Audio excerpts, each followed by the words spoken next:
What's up, everybody? Tonight we got a very special guest, another fellow Brooklynite in the house, former two-time world champion boxer, commentator of the year, Paulie the Magic Man Malignaggi. What's up? What's up, guys? Man. What's up? What's up? Good to be in studio with you guys, man. Thanks for having me. Thank you for being here. Yeah. You could be anywhere else in the world, but you're here with us. Yeah, absolutely. And it's my pleasure. So tell the people a little bit about yourself for those who may not know you. You know, in a nutshell, I'm Brooklyn most of my life. I lived in Italy for a little while as a kid. Also lived a part of my childhood in Jersey before coming back to Brooklyn. Italian-American, first person in my direct family born in the United States to Italian-born parents. And, I started boxing, about 16 years old and went on to win 2 world championships, and I'm retired now. And I do some commentating. So I talk boxing now. I did boxing, now I talk boxing. That's that's the short end of the short version of the story, you know? So take us back to the beginning. What ignited the fire in you to start boxing? I don't know, man. I feel like when people start boxing, they kind of stumble into it. I mean, Don't get me wrong. You do have kids that their fathers take them and they want to really push them and stuff like that. That wasn't really the case with me. I didn't, like, if you would have told me 1 year before I started boxing, you're going to be a boxer in your life, I would have been like, where's that coming from? Okay. You know, so I kind of just stumbled into it when I wound up in the gym in June 1997. I got expelled from New Utrecht High School. I went to New Utrecht as well. In May 1997, I got expelled.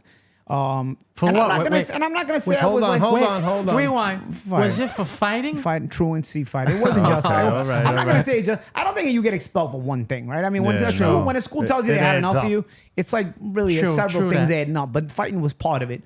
The last thing that went down was a fight that they ended up throwing me out, but it wasn't the only thing. But I also, people say, oh, they was so, maybe some kids were bad. Maybe some kids are straight up stone cold criminals. I don't think I really was. I just think I was kind of lost, And when you're kind of lost, you're getting into fights. You're kind of looking for attention in the wrong way. You're a bit immature. You're a bit low self-esteem as far as you don't really know who you are and where you're going. So I can't tell you that oh man, I was so bad.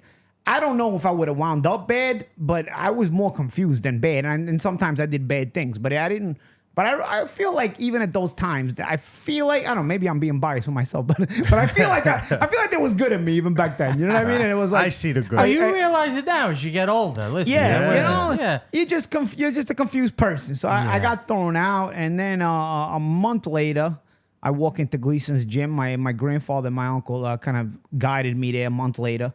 And that was it, man. My life changes in a day. It's like I go in there, I talk to the trainer, Willie Badillo, who to this day is in there. He does the bodega stand inside Gleason's gym. He was my first Shout trainer. out to Willie. And he was my first trainer, and he made a key decision in my life that's underrated today. Really? My uncle takes me in there and he says, how much is the gym? And the gym is $45 a month at that time. I don't even know what it must be now. $45 a month at that time. $300. Yeah. And he goes, plus trainer's fees. And so my uncle's like, bro, we don't really have a lot of money. So Willie says something that basically is life changing. Because if he says the wrong thing there, that's it. Willie goes, all right, well, I'll tell you what. He goes, if he shows up every day and he works hard, I won't charge him. You just got to pay the owner of the gym. You just got to pay the owner of the gym dues. Okay. And that was the beginning. If he would have said something else, that wouldn't have been the beginning. That would have been the end of it. That would have been the end. So it ended up, becoming the story of my life, So then you stuck to the regimen. You kept going. You were pumped up to go every day, and you showed up. I mean, bro, what's funny? I don't think my family thought it was gonna be, Paulie's gonna become a boxer. I think they thought this kid's gonna get a couple of knuckle sandwiches and it's gonna straighten him out a little bit. He thinks he's hot shit. Yeah. I gotta be honest. I never committed to anything before that in my life. You gotta commit so much to boxing that I don't think my family thought I was gonna become a boxer. I would commit to nothing. I had no discipline, right? And all of a sudden, I just kind of felt in love with everything that was going on in that gym, bro. It was like, even if I would get my ass kicked, I might be like determined. Like I gotta come back. Like so many guys get their ass kicked and like don't ever come back. I was like, I gotta get this guy back, man. I am not gonna be satisfied until I'm better than this guy. Like even if I gotta get my ass kicked a few guys by certain people, I was continuing to spar them until I was kicking their ass. So you dedicated and then yourself. moving on to other things. It was just something that consumed me, and that allowed me to get better and better. But I didn't decide I was gonna be a fighter until 6 months later. I still had no fights. I still had never competed. I still was training every day. And I didn't know if I was going to be doing this, you know what I mean? And the Golden Gloves were coming up. So obviously my trainer's telling me I'm going to be in the Golden Gloves and whatnot. And it was December 97. And Naseem Hamed comes to town to fight Kevin Kelly. Prince Naseem Hamed, I don't know if you're a boxing fan. It was his American debut. It was a huge deal. And Kevin Kelly was in New York. He was called the Flush and Flash. He was training in Gleason's for the fight. So I knew Kevin Kelly. He had a Sicilian trainer, Phil Borgia. Shout out to Phil Borgia. You know? So Phil was Kevin's trainer. So obviously I was rooting for Kevin. And this hot shot from England, Prince Naseem Hamed, is coming to town. Billboards all over the place. Flipping into the ring. ring. The trains, billboards in Times Square. I mean, HBO put tons behind them. Wow. Bro, this fight to this day, if anybody watches it, Kevin Kelly versus Prince Naseem Hamed is one of the best boxing matches you'll ever see. I'm telling you right now. It was one of, This fight was fire. Check that out. I gotta watch that again. Naseem Hamed versus Kevin Kelly. I won't tell you the result. It was knockdowns both sides. It was fire. Okay. I left the arena that night saying, bro, this was sick. I took the train, mind you. And the funny thing about the train was I scrounged up my last $25. I sort of because I was doing, when I started boxing, I stopped trying to get in trouble. I started doing deliveries at like my uncle's pizzeria in the city. Okay. And he wouldn't pay me, but he's like, I'll let you keep the tips, So I was like, all right, I'll do a couple deliveries. And I saw the newspaper advertisement. The cheapest ticket was $25. So I scrounged up literally $25 and $3 for 2 tokens. Because at that time, the Metro cards were just coming out. So I had 2 tokens and $25. Just enough to get me into the building, buy no snacks, watch the fights, and get back home. That's all I had. Bro, I get to the window, there's a $2 surcharge on the tickets. And I'm like, man. And I have this face like, I can't believe this, man. And the lady, and I wish I knew who this lady was. She was like she wasn't old, she wasn't young. And she looks at me, she looks for her superior. She makes sure he's not looking and just slips me the 2 tickets. Again, life-changing decisions people make for you. You know what I mean? That's why sometimes. That's why when you think about it, you gotta pay it back. You gotta like pay it forward. That's what I mean. There's certain things like that, like Willie not charging me, makes me allow spots boxing. You, brother. Then this lady throwing me the 2 tickets to allow me to experience this night. Yep. And this night I experienced. I leave the Garden. I went there rooting for Kevin Kelly, and I just left the Garden just in awe of both of those guys and everything. And I was like, on the train home, my brain was flying like 1,000 miles an hour. Like, what did I just watch? Wow, man. The Garden was going crazy. Everything was going nuts. And I'm like, bro, I gotta feel this. It's gotta be me one day, right? So at that moment is where you kind of decided you wanted to do it? At that moment, don't get me wrong. I liked what I was doing. I fell in love with boxing already, but you don't know you're gonna be a fighter. But that night right there, I don't even have one amateur fight yet. On the train ride home, I'm like, bro, I gotta feel this, bro. What those guys were feeling tonight. What I felt in the arena, I can't imagine what they must have felt in the ring. I was like, at that moment that I'm thinking, you know what I mean? What's going through my mind. I'm like, I gotta feel that, man. That's gotta be me one day, man.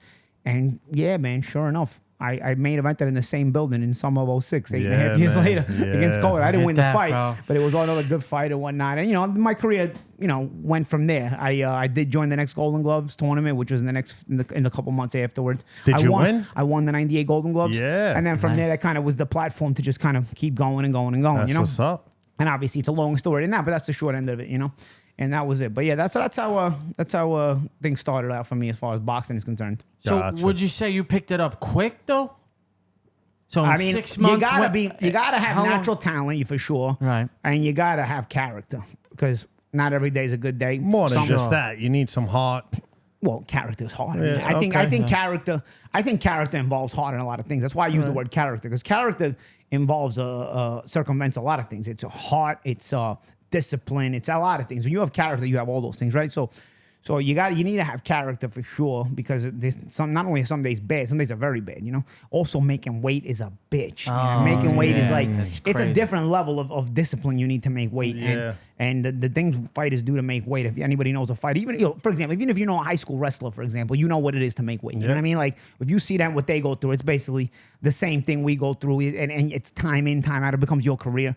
And that takes character as well, discipline, all that other stuff. And And of course, the fighting itself. So you mentioned cutting weight. It's hard for any boxer. Can you elaborate on your approach to diet and what you did? Well, there's certainly a diet, and then you're trying to make sure you're eating correctly, healthy, but also getting your proper nutrients. Then as training camp is going along, because you got to lose the weight, you're losing weight. But now you've got to shorten up those meals, make them a little smaller. Try to hope that they give you enough nutrients, because now you even if you eat healthy, you're not getting below a certain threshold. So your contract is below that threshold. And people are gonna say, "Oh, why don't you just fight at the higher weight?" Because everybody's doing that. Yeah. Everybody's doing the same thing you're doing. So if you don't do it, by the time you get in the ring on fight night, you're gonna be getting with a guy with 20 pounds bigger than you. You don't want to do that. Absolutely. So you gotta Charlo, Canelo. Yeah, exactly. You know.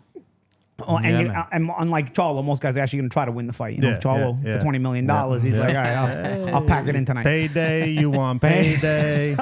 but yeah, I mean, so that's the with making weight. That was, I mean, it's probably the thing I missed I don't miss the most. You know what I mean? Like probably the thing I'm so glad. I remember my last fight, I'm like, I'm so happy I'll never have to do this again. Like in the middle of training camp.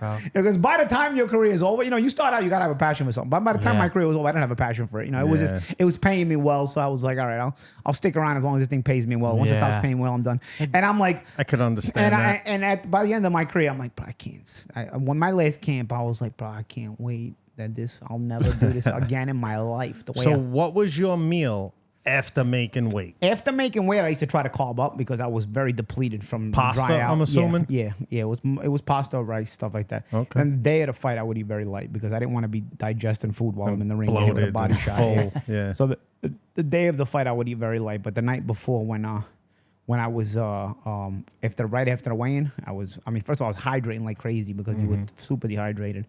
And then you would, you'd eat a good meal. You're also in a better mood because you've been in a bad mood. Now you're eating. Drying out and thirsty and hungry. You're in a bad mood. You're not having sex. It's like a lot of things. Snickers commercial when you're in a bad mood. Yeah, exactly. You're hungry, grabbing Snickers. Yeah, that kind of thing right there. What was I going to say? So when you finally become pro, right? What's the legal process in that with the... You have to register your hands, correct? Nah, that's all bullshit. It is bullshit. That's all bullshit. Really? That's all bullshit. Oh, shit. Don't get me wrong. I mean, I think... I've been in fights. I got arrested in 2003 at the 18th Avenue Feast for getting into a fight with an undercover cop. Right. This guy. Cop. It's a long story. That's where I was getting at. So and you're walking around. The prosecutor tried to charge me with a weapons charge, but that's actually the only thing the judge threw out. Really? She was like, get out of here. Oh, so that shit is nonsense. That's bullshit. It's bullshit, that's basically. You always heard. Yeah, but and it's bullshit. I mean, listen, assaulting anybody in today's day and age, especially with the racks, with the cameras, with the iPhones, you're gonna get in deep shit. So you don't wanna do that anyway, to tell you the truth. But yeah. I mean, it didn't cost me anything more. It's kind of frowned upon if you're a trained fighter, I guess, And I'm sure if you do more damage to somebody than somebody else, like if somebody doesn't break up the fight, you're probably going to hurt somebody really, really badly. Yeah, but we were looking at it from the perspective as you had to register your hands as basically lethal weapons. Yeah, that's what I know. Wow. So I mean, I don't know if that was the case in the old days. Maybe. That's like one of those let me talk about like frequently said things about boxes that are fake. Tyson probably would have been in jail. The hand registering is one of them. The taking out the bone in your nose is one of them. Like, so if you ever get one of these guys that will tell you like all these stuff, they're flappers. They're bean shooters. They're flapping. They don't take no bones out of your nose. They don't register your hands. Okay. And things like that they don't do. You live and you learn. We just learned something. You just debunked it right here, bro. I mean, don't get me wrong. Your nose breaks. I mean, I broke my nose once in 20. Actually, I'm pretty proud of that. In 20 years in boxing, my nose broke once. Yeah. So how many times you broke your hand? My hand was bad. I had a chronic hand injury. That was actually very, very problematic in my career. I think I would have had an even better career if I didn't have. Yeah, early on you were knocking people out with the right. Yeah, I started out my career, with a good amount of knockouts, and then I started having surgeries on my hand, and and I'm not gonna say I changed my style. I was always more of a fast-handed boxer. Absolutely, but I certainly kills. couldn't angle for stoppages the way I wanted to before that. But you adapt, man. Life is adapting. Improvise and adaptation is how you survive in nature. Adaptation is how you survive in anything, right? So adaptation is how you survive as a fighter too. So I just I adapted things, and we made it work. We made it work out, brother. You know? Yeah. Yeah, absolutely. What else do we have for my man here? Speaking of like fighting in the registered hands, right? So your average schmojo in the street doesn't have boxing skills, right? No. So just picture this hypothetical scenario here. So you get into a fight Going with a to dude. the dream world. You're basically throwing haymakers, correct? That's basically like you're throwing like a street fastball. fight. I mean, You're don't throwing get me wrong. Unskilled street fighter. Yeah. At this point in my life, I feel like once the camera phones came out, all the rats are out, so I can't hit somebody even if I want to hit them. No. Prior to these rat iPhones that came out, I did get into a handful of fights in nightclubs and things. I also used to go out more. I don't go out like that anymore. I'm 42 years. But you know, prior to these rat iPhones, you know, you could beat the shit out of somebody and kind of go below the radar, right? But now with these rat iPhones, you really got to be careful. You can't get into fights. Rat iPhones. That's it. The rat iPhones. So don't get into fights, anybody out there. Yeah. Because some rat is definitely going to record you and There's turn cameras you in. everywhere. You And can't that's get away with anything And volunteer anymore. the information to the cops. Yeah. Then you're in trouble. Definitely no good, brother. Here's what I recorded. Let's compare video. Let's get into your first professional goose egg. You lost. Oh, man. Like, so that was to Cotto, right? Yeah. Miguel So- It Cotto. was a tough fight. You Yeah. showed a lot of heart. Yeah. But you know what? I mean, sometimes people are like, oh, Paulie lost the biggest fights he had. I mean, I was going to say, how do you bounce back from your first? I don't know if I lost the biggest fights I had because I had a lot of Showtime, HBO, ESPN main events in my career. You had And huge fights that you won as a two-time world But just champion. because the ones I lost, you know, sometimes they glare more looking back. I mean, but in the moment, I mean, I was main eventing in a lot of those fights. And obviously to be consistently main eventing on those big networks, Definitely. you got to be winning those fights. Yeah. Everything in hindsight is 20/20, right? But I'm saying if those fights were main events at the time they were main events, that means they were fights that were worth being bought by the network. You know, Yeah, they're paying- absolutely. They're paying For big money. For sure. But nonetheless, yeah, there was some big fighters that I fought that had terrific careers that I took L's to. And Miguel Cotto is definitely the best one, you know? I was getting at, how do you bounce back from your first L? You know? I mean, the first L... Are you mind fucked? What goes on? Nah, I mean, you're disappointed. If it doesn't disappoint you, you got a problem. If it's not bothering you, you got a problem. Like, for example, later in my career, when I would get beat, it wasn't bothering me as much the same way. I knew I wasn't as hungry anymore. I was literally just fighting for the checks. Like, I'm like, yeah, all right. You know, don't get me wrong. I wasn't pulling a Charlo. Every time I got in the ring, I gave you your money's worth. And without a doubt. Even if I had to get myself knocked out in the process. Yeah, brother. But I'm saying, if it doesn't bother you, if it doesn't, like, honestly, early on, it's got to really, like, pain you, bro. It's got to be the worst feeling in the world, you know? If it's not that, I don't know that you're gonna rebound from that because if it's unless something really bothers you, you're not willing to like overcome it. You know what I'm saying? Yeah, so true that. I think you know the Miguel Cotto loss. First of all, I recognized what a terrific fighter he was. You know, after the fight, before the fight, there was a lot of trash talking and everything, but after the fight, disappointed as I was, you know, overlooking the fight back in my mind and replaying certain situations, certain traps he had set, certain things he had done. And of course, he hit like a mule kick, bro. He hit hard. Yeah, huh? And so I was Is like, it safe to say he hit the hardest? yeah, hardest puncher He I ever did, fought. huh? And Okay. but I was like, man, you know, that was a good fighter. But I still like, if I'm gonna be at this level, which is that world class level, you can be a good fighter. You can be a respectable fighter. But honestly, boxing, I guess boxing is like society. There's the 1% and there's everybody else, right? Yeah. So if you want to be in that 1%, the boxing and 1% is the only ones that are making impact money, 6-7 figure paydays, right? You got to consistently stay at that level. And I was like, if I want to be at that level, I got to be able to compete with this level. I got to be able to compete with this kind of fighter. You know what I mean? I've washed everybody in my career to that point. You know what I'm saying? And so I showed, and I think that's important to do because you force the competition to be excelled that gets in the ring with you. Because if you keep dominating everybody you fight, they have to keep upping your level of competition absolutely. to the point where then you're making that lot of money. But so even for the fighters that are coming up and say, it's not good enough just to get the win. You want to dominate everybody till you get to that world class level, because otherwise you won't be able to demand that world class level. But if you're dominating every other level, like, yo, bro, this guy's world class, we got to put him in with top fighters, Yeah. And that's when you start making the money. So I realized that was a world class level right there. But I was like, all right, man, was that when you first realized it? No, I mean, I had sparred world champions. Luckily, I had the blessing of coming up in Gleason's gym when it was still Gleason's gym. With I was sparring world champions when I was a teenager. You know what I mean? So while the rest of the neighborhood was, people like you box, and that's cute. I had like a teenage face. In my mind, I'm like, what am I? I don't care. It didn't used to offend me, but I knew what I was becoming. 18, 19, absolutely. 20 years old. Maybe people in the neighborhood looked at me like, oh, that kid boxes. But I knew I was becoming something special. Absolutely. I knew already. Like, I was getting accolades within the business that separated me. But of course, you don't win on promise. You don't accomplish on promise. You still have to live up to that potential. Yeah, so that kept me hungry, because I also saw in my gym a lot of guys who looked promising and didn't make it. So you know what? I knew that potential had to be still fulfilled by me. But of course, it did put a chip on my shoulder. When you go into the gym every day and people just kissing your ass and be like, wow, and you're boxing world champions in the gym and you're doing well, holding your own and giving them their best work already at 19, 20 years old, you're going to be something, So I already knew before I got in the ring with Cotto, that I was going to be there someday. But losing that fight certainly bothered me, because I'm like, man, I wanted to leave that ring as a world champion, man. I wanted to go back to Brooklyn and Bensonhurst with the world title for the summer. The fight was in June. I'm like, I wanted to be in Bensonhurst for the summer for the world title. But you know what?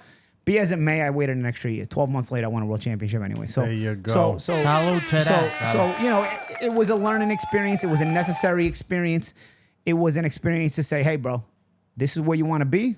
This is what's waiting for you. This is what it takes. When you get here, this is the kind of opposition. This is the kind of opposition that's waiting for you when you're at this level. Can you handle it for a long time? Do you want to make millions? Do you want to be recognized? Do you want to be a champion? Because to get the respect, you can't just arrive here. You got to stay here. Yeah, you gotta getting there is hard, but to really get the respect from your peers and get the respect from the fan base and get the respect from the critics, you gotta now get there and stay there. You can't just get there, get your ass kicked and fall back down. That's not getting you any respect, unfortunately. It's a tough bracket.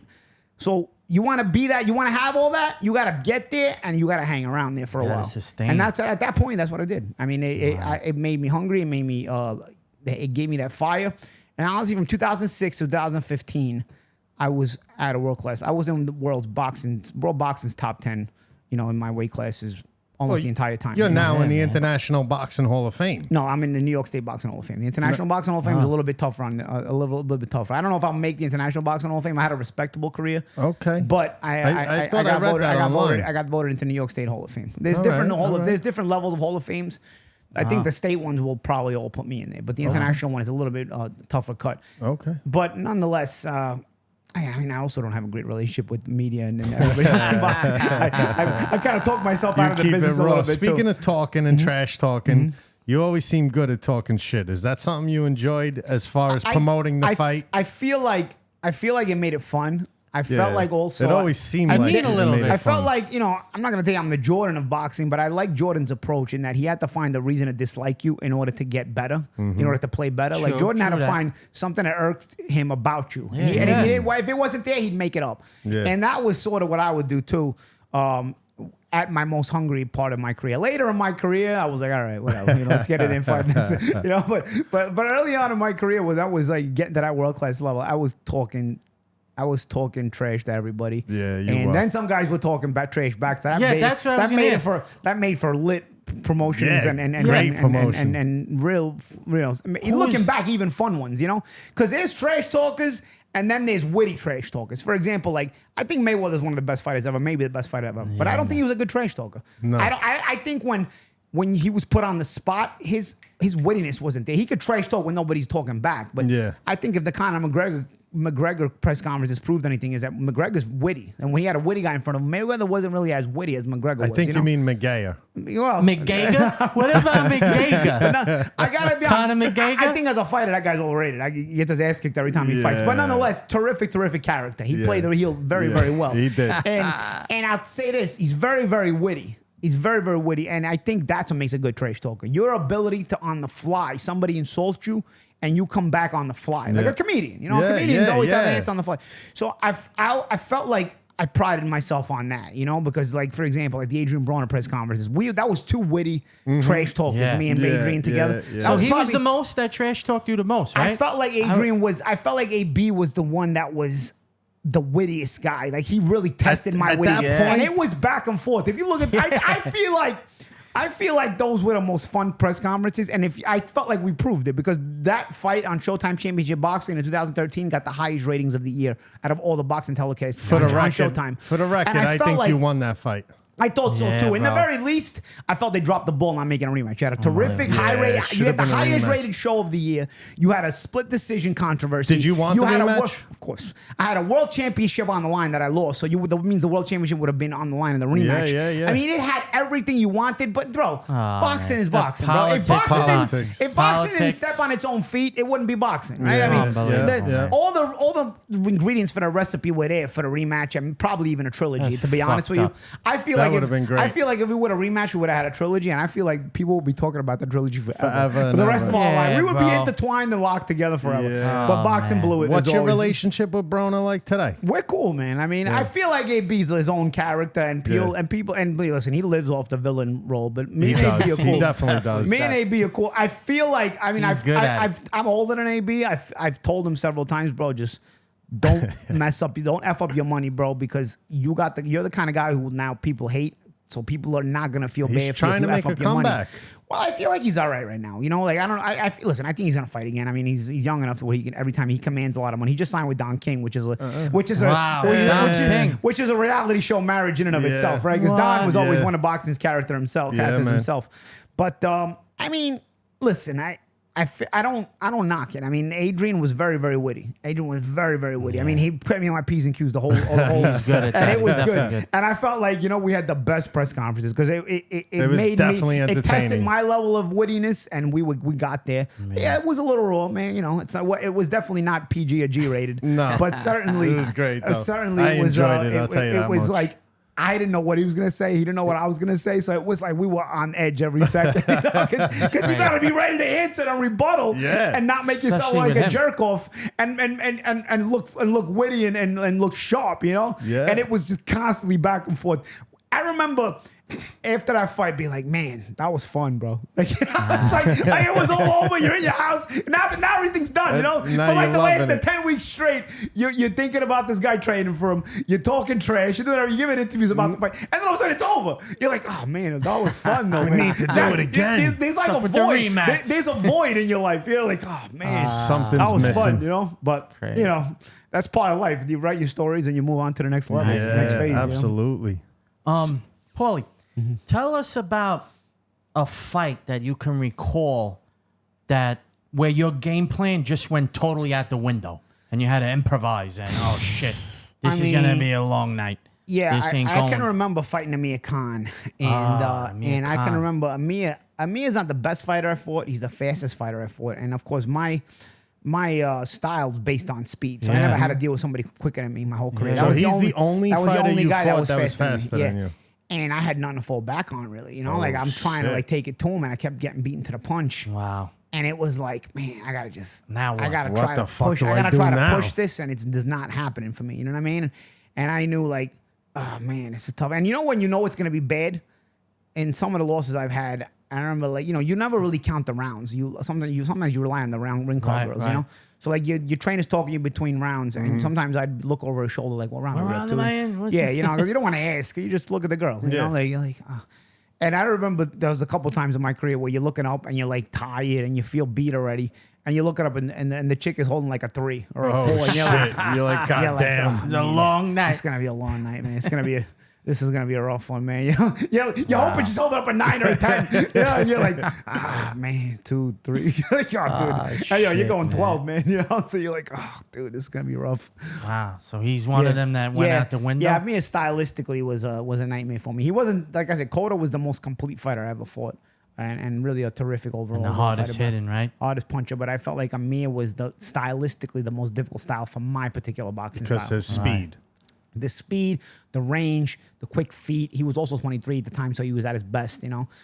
He was very difficult to deal with at that time. You know? So beyond the physical training, how do you prepare mentally for these, you know, extreme, intense pressure, high stakes bouts? What I think, personally, I had a friend of mine. He was from the neighborhood for a while. He went back to Italy. His name was Carlo Serio, and he was an ex-boxer too. And he used to always tell me when I was a teenager, he's like, you know, boxers, we all got to be a little bit effed up, you know. Like, you know, it's not normal. It's not normal to get punched in the face, to be a pro fighter and just like hit people and get hit as a career, you know, and then do this every day, day in and day out in the gym and whatnot.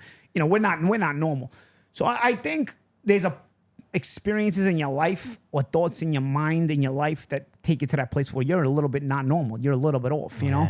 I felt a little bit. How they say in Italian? A little bit of bots. Yeah, a little bit of bots. You know, like a little bit spostato. Yes, you know, spostato. So I felt like you know there was a lot of anger in my life for different reasons. In my childhood, and I didn't need to like express it. I just inside myself there was things that needed to be addressed, and boxing was my therapy, bro. You know what I mean? And it's like stress relief. And it's let like it out in the ring. essence. Let it out in the ring. And when I decided I was going to be a fighter and I started competing, and certain fights were tougher than others, even in the amateurs, I would always just fall back on, no matter what, it's not going to suck as bad as this experience, or it's not going to suck as bad as that experience in my life. You know, an ass kicking at the end of the day is just an ass kicking. It's not the worst thing in the world. No. If you've had it bad enough. If you haven't had it bad enough, an ass kicking can feel like the worst thing in the world. So in reality, the ring is the truth teller. Everybody makes like they come from some kind of badass background. Everybody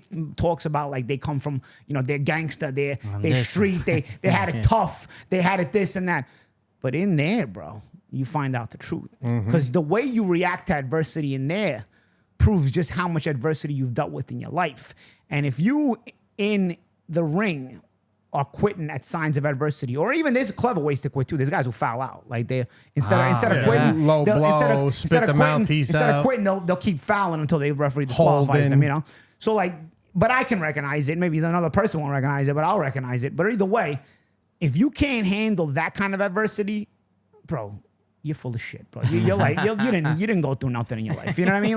Like to me, to deal how you mentally prepared, how I mentally prepared for the tough moments of my career, the tough fights in my career, was just overlooking tough spots in my life and saying, you know what, no matter how bad it's gonna get, it's not gonna get as bad as this. It's not gonna get as bad as that. It's not gonna get as bad as this particular moment or that particular year, or that particular time. And you know what, bro? It never was. It never was. I had broken bones in fights, broken orbital bone against Cotto. Bro, I didn't quit because it was like, bro, what are you going to do? You're going to hang around here. Say you got 5 more rounds to go. Bro, you got 15 minutes. I don't got 15 minutes that I can try to win the fight. What's the worst? The worst that happens is I get my ass whooped for another 15 minutes. What's really 15 minutes? You know what I mean? But if I stay in here, I got a chance to maybe win. If I don't stay in here, you automatically I lose out anyway. So hot for days. What's the worst that happens? Give myself 15 minutes of more beating? It's definitely not as bad as this experience, that experience. Unless you haven't had it that bad. And then that's the worst. Then all of a sudden, 15 minutes of possible beating, because it's not guaranteed you could win. Is the scariest thing in the world, and you quit. And that's the truth teller. And that's why we talk about, you know, when you talk about McGregor and everything, I'm like, he's a great trash talk, but that guy's full of shit, bro. That guy's been pampered his whole life. As soon as he's in a tough fight, he's quitting right away. That guy's full of shit. That guy's pampered his whole life. Conor McGregor. What was his story with that? So you went to Spa, right? You went up to his camp at the time? Yeah, I was retired, and he was fighting Mayweather at the time, right? Yeah, so there was the story behind it is that how it started. I used to train in LA. I lived in Los Angeles for 2 years. From the late 2010 to early 2013, I was living in LA. I was back and forth, but I was mainly in LA. I had a place there. I was training there. Right. I was living in Hollywood at the time. Thank God I'm not there now, because Hollywood's infested with everything now. Oh boy! But at the time it was pretty cool, and it was California. It was necessary. It was a necessary experience in my life, and I was training at Wildcard Gym, which was terrific. I mean, it was a great. I don't know if everybody. Freddie Roach, right? Yeah, Freddie Roach's gym. Terrific. Shout out to Freddie Roach. Eric Brown was my trainer. Shout out to Eric as well. But terrific experience. World class fighters from all over the world. It was essential for me, and I won my second world title while training out there. So it did its job. And it was cool because living in LA without having the pressure of being an actor was actually pretty cool because everybody else is out there trying to be an actor. And they're like, you can see the pressure and stress they're living under. I'm out there as a fighter, so I could kind of observe from the outside, watching the Matrix on the inside, and just, it was kind of fun, So McGregor, when I was in LA, there was this Irish kid in the wild card gym named Dean Byrne. He was a decent prospect at the time. And he was like, kind of like, he had trouble with management, promotions, and whatnot. And we were friendly. We became friendly. I can remember, like, for example, he was going to try to go see his kids back in Ireland, but he needed to get a fight first because he didn't have money to buy them anything. I felt like Dean was like, I was already an ex-world champion trying to chase my second world title. Dean was like trying to just get there, And I can remember was a moment where Dean was going to fight and then go back to Ireland, and they canceled his fight last minute. So I was like, what were they going to pay you? And it was something cheap, like $3,000. I'm like, you know what, bro? Let's go to the bank. I'll give you $3,000 myself. Go buy your kids something and go back to Ireland. So me and Dean were cool. It was not really a big deal, bro. At the end of the day, I was pissing $3,000 away like nothing. At the time, you did the right thing. Yeah. That's a nice thing. So, but nonetheless, at the time, it was easier for me to do. Regardless, time passes years later. I lose touch with Dean. Dean moves back to England. I go back to New York and now Florida, and I'm retired at the end of my career, and Dean hits me up one day out of the blue, and he's like, bro, he goes, my brother, he wants your number. And his brother worked with Conor McGregor, and McGregor was just getting ready to sign the Mayweather fight. I was like, all right. He goes, I don't know what he needs. I didn't want to give it to him until I got your permission first. I'm like, yeah, God, if he's your brother, bro, so he's all good, and he's like, I think it might be something to do with McGregor, but, I don't know exactly what it is because, I'm not always in touch with him. But I was like, yeah, give him my number. It's fine. He doesn't hit me up for like 2-3 months. This was like in the spring of 2017. You remember the fight happens in late August 2017. Yeah. So, like, they don't hit me up until mid-June. Jerry, which is Dean's brother, hits me up like mid-June. And he's like, yo, we want you to come spar with Conor. I was like, all right, cool. I had just retired in March, so I hadn't done anything. I was not in the gym. One thing about getting in shape. One thing about getting in shape that people got to realize is you can get in shape, over a long period of time. You can fall out of shape in a couple of weeks. You know what I mean? Absolutely. So I've been training in a couple of months, but whatever. That's not even the excuse there. I was like, all right, so I get on the roll for like a week, thinking like, okay, this guy might call me back. Doesn't call me back, so I stopped training. I'm like, whatever. I was gonna commentate the fight anyway. So whatever, I go on the press tour. I worked the press tour, Mayweather McGregor press tour. It was like in different cities. They had me on covering it. And McGregor's team never approached me, like even to like say to come to camp. So I'm like, all right, bro, maybe they changed their mind. It's not my business, nor do I care. I'm like I said, I'm retired. If it was gonna be something, I thought it was gonna be an interesting experience. But if it's not, it's not. I'm not asking. I don't care. Right. If it's there, it's there. If it presents itself. And then I remember they hit me up in late July. Like I'm not in the gym again, And they're like, yo, we wanted you to come to work, spar with Conor. And I'm like, yeah. I'm like, I haven't really been training. And he's like, yeah. But, you got the experience. And so I thought to myself, I'm like, bro, you know what? When I'm in camp, in my training camps, I've been in world-class training camps, right? So, I'll use you for 2 rounds. I'll use you for 3 rounds. I could put you back in for 2 rounds. Maybe another guy. So everybody's always fresh. So I'm like, you know what? He's probably got a ton of sparring partners. He's making a bunch of money. I'm definitely not going to be the only sparring partner. He's probably running he's probably running a tight ship because I ran a tight ship, so I can imagine he must be. You're imagining it's not a shit show. You're imagining, because you're imagining. Together. You're imagining, if you put it together. And I've been in world championship training camps where I ran my camp that way. I figured this guy's got to be doing the same thing. So I'm like, you know what? All right, I'll get there. I was like, when you need me, he goes, oh, we want you this week. I'm like, me this week. I'm like, all right. Oh, fuck. All right. So it was like Monday. They flew me in on Wednesday, and we worked on Thursday, like 8 rounds, And again, it was like I didn't even think I was gonna do 8 rounds, but we did 8 rounds, and I honestly didn't push it. I didn't step on the gas. I know how I sparred him. I sparred him like Charlo fought Saturday night, like just giving certain looks, not really risking a lot. Just showing him certain things, like giving different looks. Right. He was more the aggressor, and I was just being the sparring partner, just trying to be very defensive, just give him certain looks, just things that would start to train his mind a little bit. Because I also realized when I got there, he didn't have very good sparring partners to begin with, and I'm not in the kind of shape that can push, that should be pushing the issue, But I felt like that was good work, And after the sparring, he was like, "Yo, I want you to stay for the rest of the camp."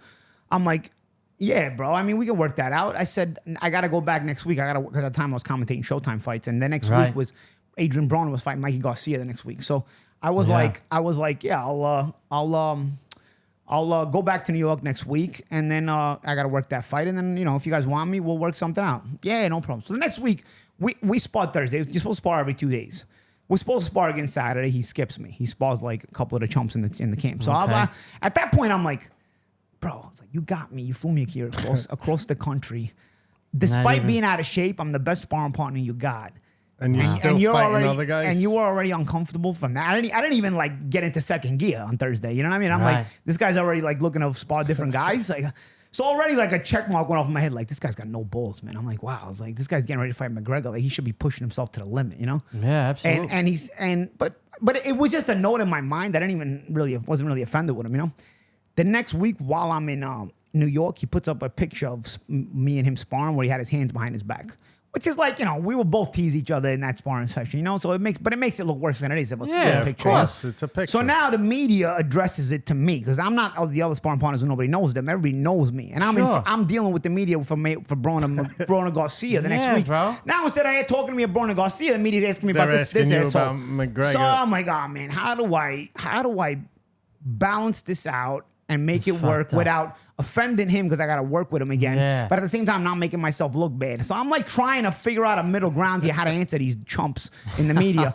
So I came up with the nice BS sentence. Like I finagled it nice. I said, yeah, he's good. I said he has an idea of what he wants to do and he knows how to do it. Which is actually means absolutely nothing. Nothing, yeah. But the media are so stupid that they're like, oh, wow. Right? It actually meant nothing. It actually still means nothing. But like, I just gave you a fancy sentence and you're also stupid because I know you're going to buy it. And they did, of course. Yeah. But that was like my way of like protecting both sides, But they asked me when he got offended. Looking back now, when I heard he got offended, that they asked me if he hit hard. And I was like, well, I said he hits like a grown man. I said he doesn't have like wow power. But he hits like a grown man. I said at the time Golovkin was a big deal in boxing. So I'm like, he doesn't hit like Golovkin. But, you sparred Golovkin? No, but Golovkin has there's reactions when Golovkin hits somebody, they die. You know what I mean? Like McGregor's not like that, So I was like, yeah, I mean, it's not Golovkin power, but, think about like a grown man hits you, it's not going to tickle. He hits like a grown man. Well, apparently Connor wanted me to say like he hits like death, Unfortunately, you're giving them political correct answers. Yeah, he gave the real answer. But unfortunately, I would forget about the politically correct. If you hit like that, I will tell them you hit like that. I don't care how bad it makes me look. If you hit like that, I will tell them you hit like that. If you don't hit like that, you're barking up the wrong tree if you think I'm going to make it up for you. I'm the wrong guy. You know what I mean? You brought the wrong guy in camp if you thought that was what I was going to do, And so the next week when I go back, the only other American sparring partner goes up to me, Deshaun Johnson. And he goes in my room and he's like, bro, they're going to set you up tomorrow. I'm like, what do you mean they're going to set me up tomorrow? Oh, this guy's not even good enough to set me up. What's he going to set up? And he's like, they're going to make you spar 12 tomorrow. So I was like, okay, shit. I got you. Like, because then he can try to stop. Round fight. Yeah, because then if I can't do 12, it looks like they stopped me in the gym. Yeah. So I was like, all right, I see this guy's clever. But in my mind, I still know he's not good enough. He's not good. And so I'm like, all right, bro. So we start the next day sparring, and like I step on the gas right away. Because now what I'm gonna do, I know I can't go 12 if we just kind of pace the same way. But if I step on the gas early, then he's gonna have to respect me. And I can kind of finagle my way through the 12 and just control him on mind games, Yeah. We did 12 rounds, bro. He won maybe 2 at the end at 12, you know what I mean? Like, if he had any balls and he would have just pushed it, he would have caught a beating for maybe 2-3 rounds, but he would have forced me to work so hard that I would have had to stop in like 5-6 rounds. But he knows I'm not in shape. He still didn't have the balls to even do that. Like, bro, take 2 or 3. If you're that pissed off, that's a big L for Connor. If you're that pissed off about it, push the issue with 2-3 rounds, and then you're gonna start, and then you're gonna make me get tired punching you around, and then I'm stuck in there, and I either gotta quit or take a beating. Yeah, that's and how it goes. One thing I tell people, and anybody in fighting that's ever fought knows this: you gotta be in shape to give a beating, but you gotta be in even better shape to take a beating. So for me to do 12 rounds out of shape, you know who's in control of sparring, But it's a nice story. It's a good story for everybody. Because for a guy who became a punching bag for all combat sports in the last 6 years, and Kaz want to fight, he does have this little story that he can go back to constantly, and he's got a dumb enough fan base that believes it. You know what I mean? But unfortunately, the reality is he didn't even win that day. Even in the gym, he was getting his ass kicked. So the storyline actually stays consistent. That's a punching bag in boxing, in MMA, in the gym. But hey, man, he's a good character. That's basically what it is. He does sells. You can't deny that. He sells it. So winning 2 world titles, extraordinary accomplishment, you know? Yeah, bro. What did those victories mean to you? And how did it affect your boxing journey?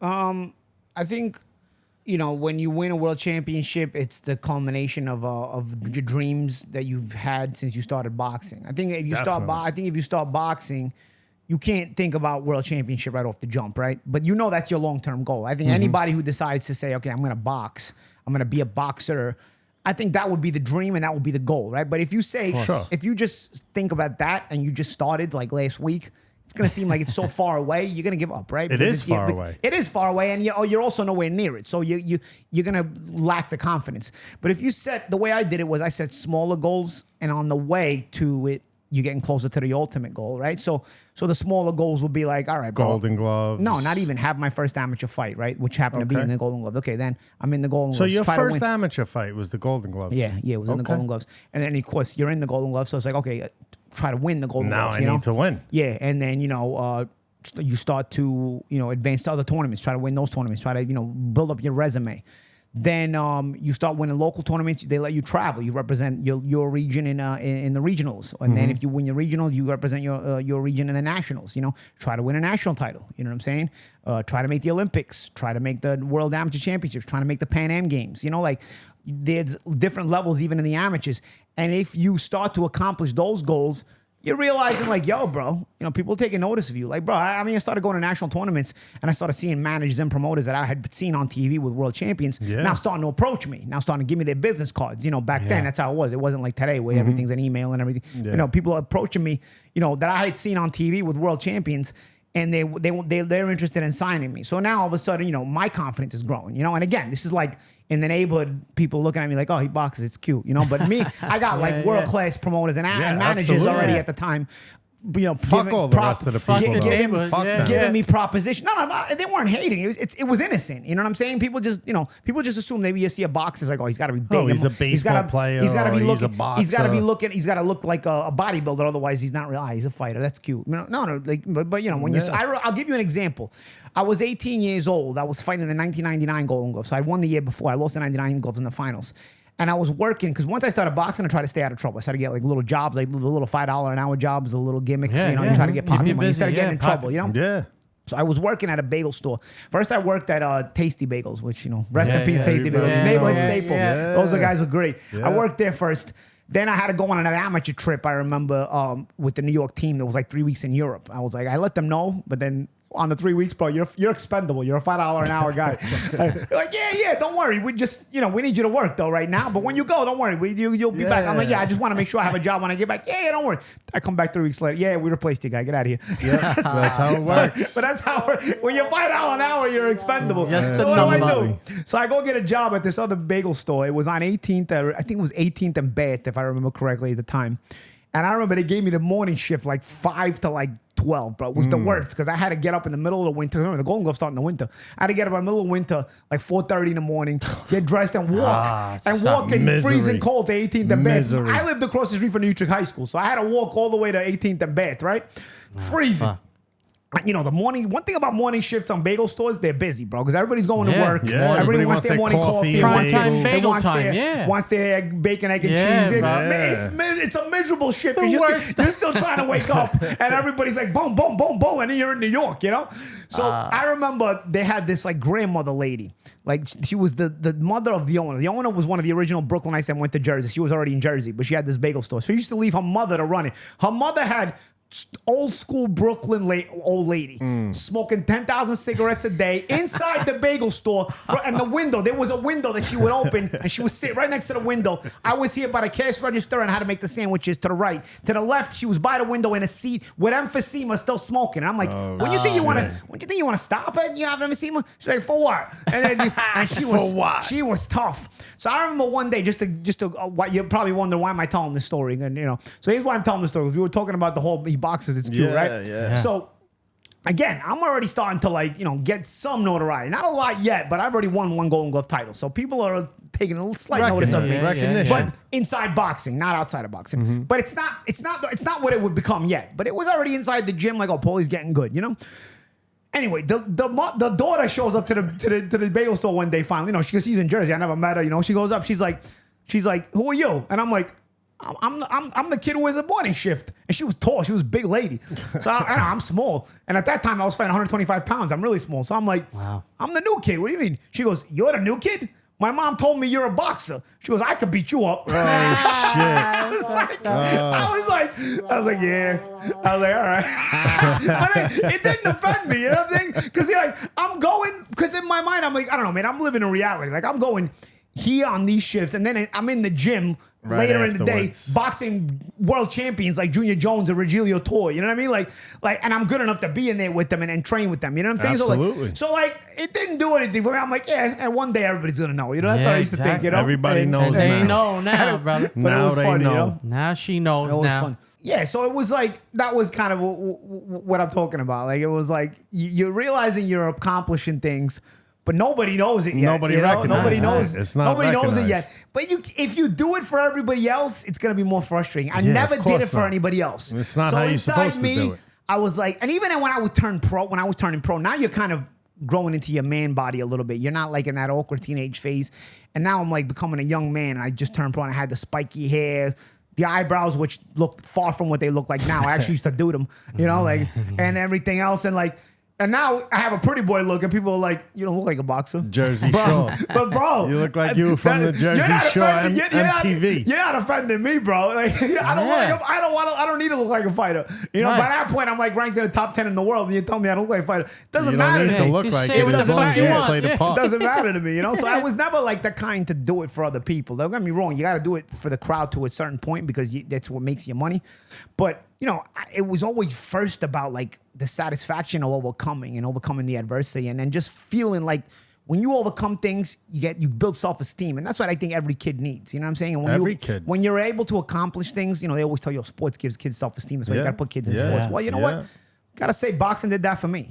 So it was like, it was funny experiences like the lady with the bagel store and stuff, but ultimately, it was also like, it's all right, bro. If you pay enough attention, you might hear about me one day. Yeah, I bet you she knows about you now, bro. So changing lanes a little, acting. Acting is not really my thing. I enjoy it. Is it something you want to pursue? And what was your most fulfilling role? Absolutely not. Absolutely not. No, I don't. I feel like I'm pretty good at it. I just don't care to pursue it. I'm honestly, bro, it used to be I'm going to be honest with you, bro. Yeah. Used to be back in the day, like, you got into acting, women were kind of taken advantage of, like they had to sleep with somebody or blow somebody to get to the top, right? Yeah. Now we're to the point where guys got to blow somebody to get somewhere in acting. So like, I really don't. Hold on. What? What did you just say? Pause. Pause. So I don't want. I don't really want to even. I don't even want to talk about it. No, but I don't even want to delve into a business that has that kind of racket going on. You know what I'm saying? Terrible. I've done a couple little gigs, but I don't even want to know what would have to be done to get like into higher like gigs, the upper echelon. I shout out to Will DeMayo who gave me roles in Gravesend, which is I think a fun show that talks about old school Brooklyn. Bare Knuckle Brawler, I believe, with him, right? No, I didn't do it with Will. I was just in Gravesend. I did a movie. I did a movie called Omerta with Craig Tubiolo or Craig Siragusa. Okay. It's on Apple. I had the main role there, but again, small roles. It was a small movie, but there I had the main role. Again, listen, I could do neighborhood roles all day long, but I'm from We're trying to get William on the show, actually. You got to get him. He's like he's to a get good him. chat. Will, if you're watching, come on the show. He's got like a lot of great stories because he's been around the whole scene for a while. But honestly, and I appreciate Will even giving me a chance to play a character, which was a fun character to play. And I made it fun every time. I was in an episode. I was in an episode of Blue Bloods as well. That's right. Real. It was a quick scene. I was in an episode of Lights Out, which was a boxing series that lasted one season. It was Holt McElhaney was the main character. I thought it was a good show, but the main character was a white boxer, and today that's not going to really cut it. So you also played. So it got, but it was a good show, and we had a lot of boxers make cameos. But I had a speaking role in that, and so that was a pretty good. Experience. All the experiences acting, honestly, they're pretty cool. It's not your thing. It's not your lane. It's not so much. It's not my lane. It's not so much. Not so much. It's not my lane. I don't care to pursue it. That's like what I'm if it saying. falls on my lap, That's maybe. one thing. But like I'm not making calls, bro. You know what I'm Right, saying? right, Like right. True, I'm true not that. making calls. Is it- I can remember I left one email in my whole life. I left one email in my whole life thinking like, you know what, this could be cool. I might have to actually try for this one. I remember they were taking tryouts or to show up for when they were filming The Irishman in Bay Ridge. So I was like, hey man, I sent an email. I'm not gonna lie. Didn't get a response, bro. I don't care, bro. You know what I mean? It's at the end of the day. Is it safe to say that Little Mac was one of your Little biggest Mac, roles? I forgot about that. Yeah, that was a Nintendo commercial. Yeah. That was actually pretty cool because the Little Mac commercial was the revival of the old Tyson, the old Punch Out video Punch game. Out, yeah. And when it came out, I think was it for Wii at that time? I don't remember which It was system Wii, it was. yeah, after I that believe it time. was Wii. And bro, that commercial got tons of airtime for like a month straight on all kinds of television. Like I'd be randomly watching MTV and the commercial would come on. You know what I mean? Like it blew me away. Like I knew I was doing a commercial, Yeah. but I didn't know You it were was gonna gonna be get all that over the kind place. of that kind of airtime. You know, that was pretty cool. You know, and then Very cool. And then so you know, like look, I thought it was always pretty cool to get like unexpected TV roles like that, like in acting or in commercials. And even one, I'll tell you, the one that was really most surprising to everybody when we randomly wound up on TV. What? When I got arrested at the feast, Connie Chung is reporting Get that outta here. No. Connie Chung is reporting. I've never even heard of this until you mentioned And it. I'll tell you the story. I got arrested. Actually, that wasn't the feast. I've been arrested twice for assault charges. Okay. Uh-oh. But you know, we always schmooze them over. I try not to. Easy, not that kind of assault. What the fuck? So I got into a fight like 3 weeks before. It was actually my second world title win against Vyacheslav Sinchenko. So I started camp in LA because I was living in LA at the time, and I was gonna get closer to the time zone little by little. So my camp was scheduled LA, New York, Milan, Ukraine where I won the title. Okay, at the time, this is pre-war Ukraine. So I was in the New York phase of my training camp. I get into a street altercation in the over a road rage incident in Long Island on Jericho Turnpike. Turns out these people that I got into this argument and fight with, they're like brother or brother-in-law is a cop or something. So when people call the cop, people see this altercation in the street. People call the cop. The cops show up, bro. They don't even come talk to me. There's like a huddle of cops around the other side, Bum rushed you? and I'm like, It's and family. I was with my ex-girlfriend. My ex-girlfriend's like, "What do you think's gonna happen right now?" I'm like, "What do you I'm mean what's gonna going to jail. What do you What mean do what's you gonna mean happen right what's now?" gonna happen? Obviously, there's a family member there or something. Like usually they taking Their father's the chief. usually they're taking a story from both sides. So then the guy comes over to me and he's like, Put your hands behind your no, back. No, not right away. But he's like, you know, and they had thrown coins at my car. Like that was part of an argument in the street. That's how Shit. So I'm like, bro, what do you mean? Look at my car, bro. There's like chips on it. He's like, there's nothing there. I'm like, what do you mean there's nothing there? First of all, you're making a jerk off out of me. I'm like, I already know I'm going to jail. man. Like, what do you mean there's nothing there? Mercedes paint is expensive, guy. They chip and paint on my car. He's like, there's nothing there. I'm like, all right, bro. What's the story? He goes, well, if these people want to press charges, you're going to jail tonight. So at that point, I took my stuff out of my pocket. I'm like, here, baby. You know, it's my ex-girl. I'm like, take my shit, drive my car to the house because this ain't going to happen tonight. So I got arrested, but I'm able to get out the same night.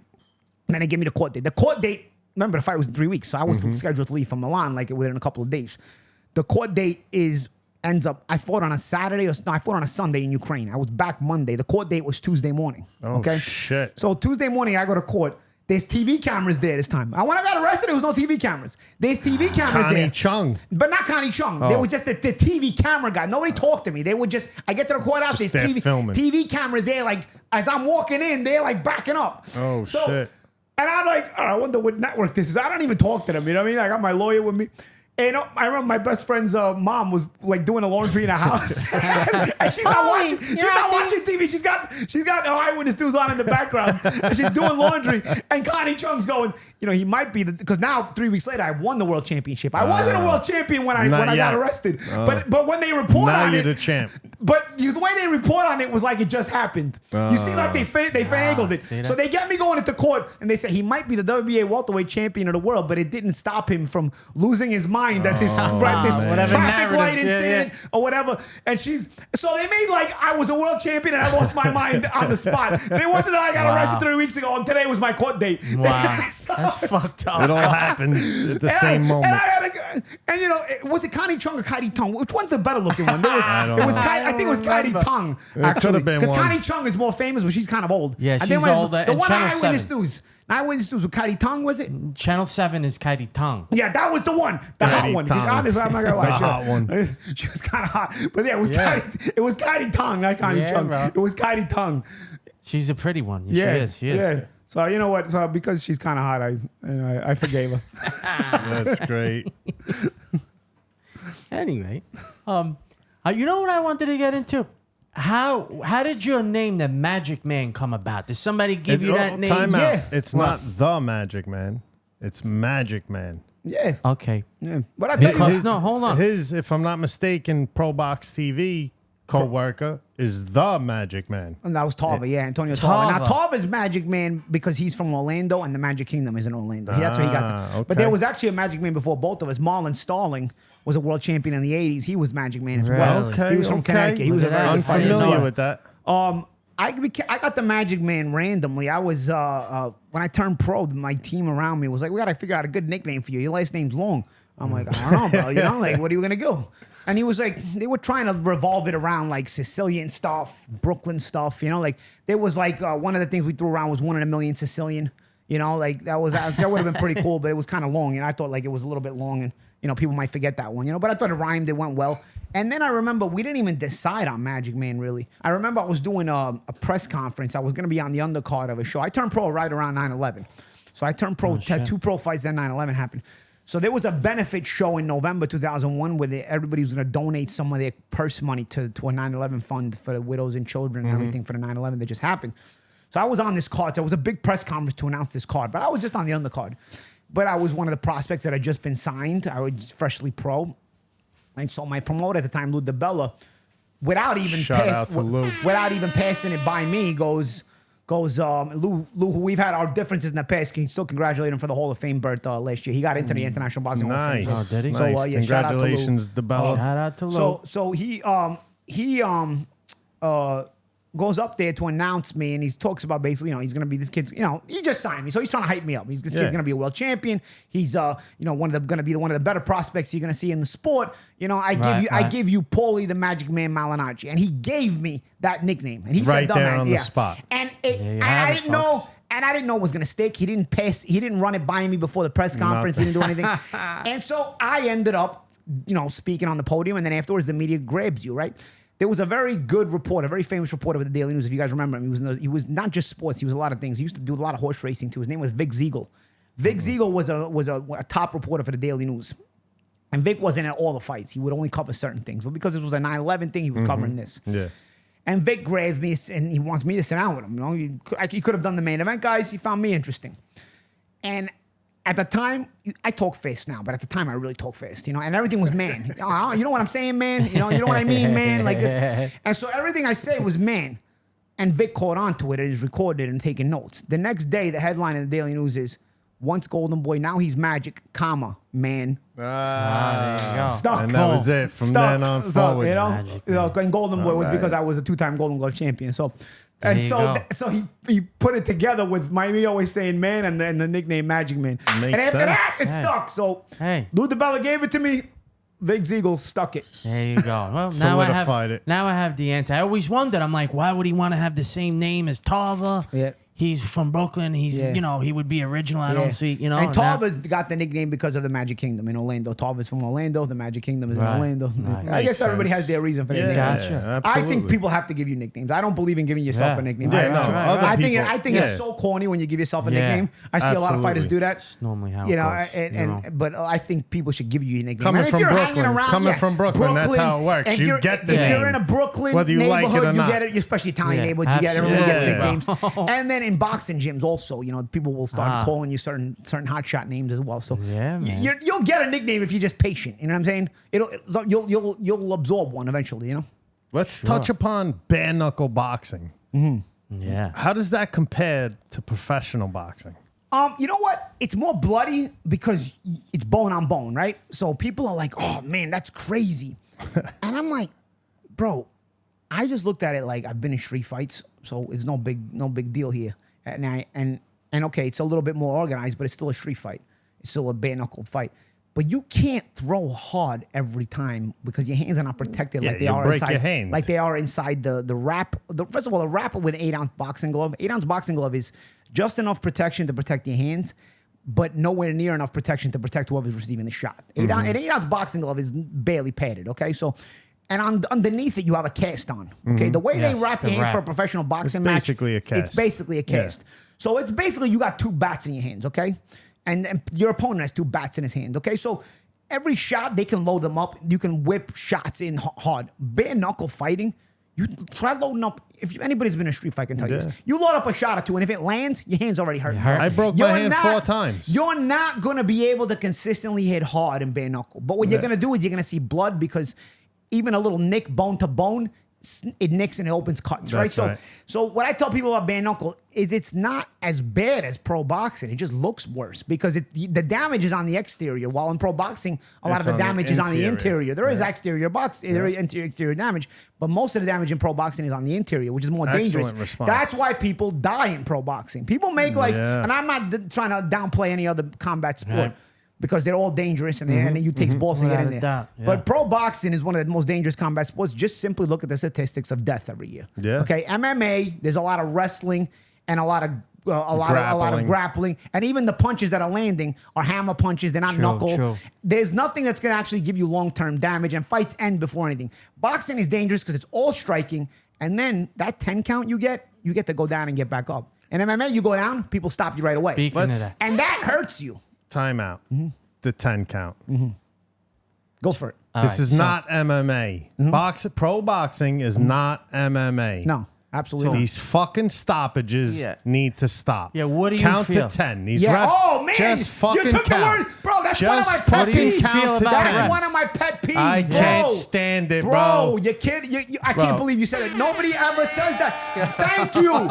I can't stand that, I've been screaming it for years. What's the difference if you count to 1, 2, 3 and stop it, or if you count to 9, 10 and stop it? 5, 6, 7 more seconds? What is the difference, bro? You saved his life. Especially that sometimes a guy is hurt at 2 or 3, but he's actually good at 10, bro. You gotta count to 10. Jerk off. Not only that, now it's making it worse the other way because now these commissions are improvising more. Like, in order to not make a guy go on when he's hurt, you got to make sure he's good. So now they're making guys get up off knockdowns, walk left, walk right, do jumping jacks. But by the time he's done, he recovered. The fight's going to go on. The other guy had a chance for a knockout. Now it doesn't. No, you don't. And that's actually going to be worse because now you're making both guys clobber each other for a bunch of more rounds. And you know what happens? You could cause damage there. Now, when the fight could have just ended. So, bro, they overthink it. This is what happens when you This is what happens when you got nerds and politicians trying to dictate laws of the jungle, laws of the street. Combat is laws of the street, laws of the jungle, even if it's organized. You can't have nerds and politicians dictating it to a degree. To a degree, you need a little bit of medical experience, but when you're overthinking it, you actually ruin it, and you're making it dangerous in the opposite way. You do. If it's up to me, I would say the corner and possibly the doctor can stop it. Or you go to 10, bro, and you can quit yourself. You see fighters quitting too. Fucking count. You can also quit. The ref shouldn't be able to stop it. No. Well, every time we watch a fight, referees can stop it in certain positions. Like, listen, if a guy's helpless on the ropes, you got to stop it, right? I mean, he's not fighting back. He's getting pummeled. He still disagrees. We have this battle all the time. Why wouldn't your corner stop it? Because your corner a lot of times is not adept. Or the doctor. Even then, you're taking 2, 3 more shots when the doctor's got to get in the ring and get in there. You know what I'm saying? You can throw in the towel the same way the corner can. Even then, the ref can't see the towel a lot of times. I've seen, bro, you want to see I've seen the towel go in and throw out. still You seen it? No, I've seen it. Arthur McCanty, who I love, Arthur McCanty Jr. The ref. Okay. Yo, Cotto, Yuri Foreman. Yuri Foreman blows out his knee in the fight. Blew out his knee in Yankee Stadium against Cotto, right? And then his corner throws in the towel. McCanty's like, and threw it out of here. No, wait, this is Yankee Stadium. Blew out his knee in the rain. That was in the rain. Yeah, and Yuri, honestly, he's got balls to the wall. He did go out on his shield. But he did. But I'm saying, I'm like, you know what? Now you got to stop. I mean, but still, to me, that should have been the doctor stopping it or the corner. But again, you're asking a nerd to deal with... And again, the ref didn't stop it in this case. That solidifies my point. But again, in those situations, you're still asking a nerd to deal with laws of the jungle and laws of the street. To a degree, he's got experience, but it's still not the same thing. I mean, it's still... there's still always that room for error, man. You know, you do have to give the referee a chance to stop it, but I feel when a guy goes down, he earns the right to be counted. If he doesn't go down, he doesn't go down. Sometimes he deserves to be stopped. Sometimes going down actually helps you stay in the fight because you're taking too many shots. You're defenseless. The smart fighter should take the knee. You should take the knee, but sometimes you don't, and you're too defenseless. You know what I mean? There is I believe there is a line there. There is a line, but more often than not, they just tend to stop it. Nah, bro. I mean, when there's times when they stop where it's ridiculous, bro. There's times when they stop where it's utterly ridiculous. I've seen stoppages where absolutely. And it's never for the guy who's like not the favorite. Yeah, if I would see it going the other way, I would be like, okay, you know, these things are honest mistakes. They're never honest mistakes because the guy who's supposed to lose never actually gets the benefit of that kind of stoppage. Bro. It's always the guy who's supposed to lose that's getting stopped that way. You know what I mean? That's the politics behind boxing. Yeah, and that's why you get a couple of videos if you look on YouTube's of some refs getting the shit beat out of them. I mean, really? I need to look that up. I can't wait to look that up. You can find those. Yeah. I'm gonna look. Yeah, because every time we be watching fights, not that we're condoning that kind of stuff. No. In other words, you condone that kind of thing. We don't condone it. I just can't wait to watch it. What do you think about implementing like instant replay in boxing? I wouldn't be totally against it. It's in every other sport. I know, but here's the problem with every other sport. They still get it wrong. Now you eliminate your ability to get it wrong once you have instant replay. The fact that they have instant replay and still get it wrong. But that's slim. No, bro. You deserve to go to jail if you get it wrong. Bro, now it's no longer an honest mistake. At least before you're like, it's a human error. It's honest mistake. Bro, if you got replay and you're still getting it wrong, you gotta go into a room with a bouncer where he beats the shit out of you. You know what I mean? Like, I'm okay with that. And you never referee again. And you never referee again. But because we're never gonna have that, you can't have replay. They find ways to ruin it despite everything. I'm a big soccer fan, bro. This whole VAR thing, which is instant replay. But you know how many times they get it wrong with the replay? Bro, it makes you want to kick the ref in his teeth, bro. How do you get it wrong with the replay? How do you do that? You're under the hood looking at it. Drives me nuts, bro. It puts the corruption in your face. Like that. At that point, it's not human error. It's corruption. I don't want to know for sure it's corruption. Make me believe you're a jerk off. Don't make me believe you're actually corrupt. You know what I mean? Bought and paid for. I figured that would help to fucking fuck up in boxing. I figured a replay will help a little bit. Undoubtedly, you have an amazing boxing mind. I think everybody can agree with that. Thank you. Have you ever thought about training or promoting fights? No, I don't want to be in that. I've been in that side of the business as a fighter. I do not want to be in that side of the business. It's the politics, right? The politics. Yeah, I've sponsored some kids. There's a couple of kids I'm sponsoring right now. And the politics steers you away, right? I just do not want to deal with it. I do not want to deal with it. I don't want to deal with it at all, bro. I like the angle that I'm playing with the analyst jobs. I don't want to deal with it. It suits you, honestly, because your boxing mind is so in-depth. I actually want to exit the business more than I want to get into it more. You know what I'm saying? Like, I like where I'm at. I enjoy the people that I'm working with at ProBox TV. I have my own channel at Paulie TV on YouTube. Shout out to ProBox and Paulie TV. Yeah, I think on YouTube it's Paulie.tv, but whatever. You'll find it on YouTube if you look me up, Paulie TV. Yeah. Or ProBox TV. I watch. And ProBox TV, they're great people. And we've got a growing channel. But I honestly am looking to be out of the business more than in the business. And so I'm in the business to that degree right now. But I think long term, my ultimate goal, bro, I don't know, bro. I have this thing in me, man, when it's Tell us, let the people know. No, I mean, the business is frustrating. And people are frustrating. So the frustration itself makes you want to leave sometimes. Like sometimes I'll see a bad decision or I'll see a bad stoppage and I'm like, bro, I never want to ever walk into an arena again. I'm done with this, you know? And one day I'm going to do that. I'm telling you, one day it's going to happen.